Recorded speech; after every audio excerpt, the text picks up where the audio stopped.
Israel और Hezbollah अब जंग के मैदान में आमने सामने हैं। वहीं दूसरी तरफ आईडीएफ लेबनान पर जमीनी हमला करने की तैयारी में लगी है। हालांकि हिजबुल्ला प्रमुख हसन नसरल्लाह ऐलान कर चुके हैं कि वो वर्षों से इजरायली सेना का लेबनान की धरती पर इंतजार कर रहे हैं। लेकिन इस सब के बीच यमन के हूती की इस युद्ध में सीधे एंट्री हुई है। हूती का कहना है कि अगर जरूरत पड़ी तो वो अपने हजारों लड़ाके इजराइल के खिलाफ लड़ने के लिए लेबनान भेजेगा।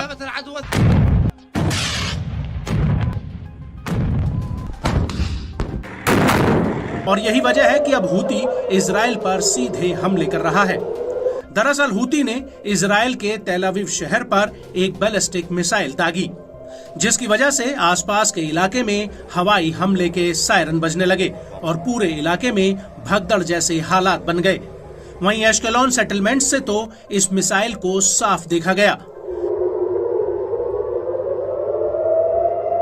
हालांकि इजरायली सेना का कहना है कि उसने यमन की तरफ से फायर की गई एक मिसाइल को इंटरसेप्ट किया है। आईडीएफ ने टेलीग्राम पर एक बयान में कहा कि मिसाइल यमन की तरफ से दागी गई है, जिसे एरो एरियल डिफेंस सिस्टम ने इंटरसेप्ट किया। मिसाइल को हवा में ही मार गिराने के बाद सायरन और धमाके की आवाज सुनी गई। मिसाइल के नुकीले पंख नीचे आकर गिरे।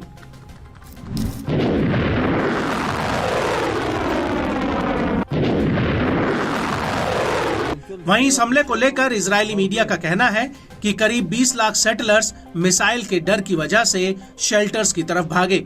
इस दौरान भगदड़ मची, जिसमें करीब 20 से ज्यादा लोग घायल हुए हैं और इस हमले की वजह से बेन गुरियन एयरपोर्ट पर विमानों की आवाजाही तक रोकनी पड़ी।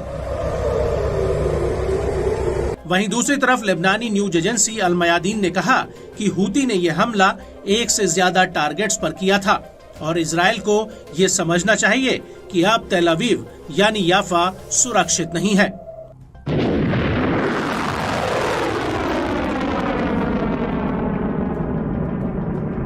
आपको बता दें कि इस हमले से पहले हूती के प्रमुख अब्दुल मलिक अल हूती ने एक टीवी संबोधन में इजराइल को बहुत बड़ी धमकी दी थी। उन्होंने कहा था कि इजराइल के खिलाफ हूती लेबनान और हिजबुल्ला का समर्थन करने से हिचकिचाएगा नहीं। अब्दुल मलिक ने यह भी कहा था कि इजराइल हूती को लेबनान और गाजा की मदद करने से रोकना चाहता है। हालांकि वो लगातार यमन में हमले कर रहा है, लेकिन इसमें कोई शक नहीं है कि आईडीएफ ने हिजबुल्ला पर हमले और ज्यादा तेज कर दिए हैं।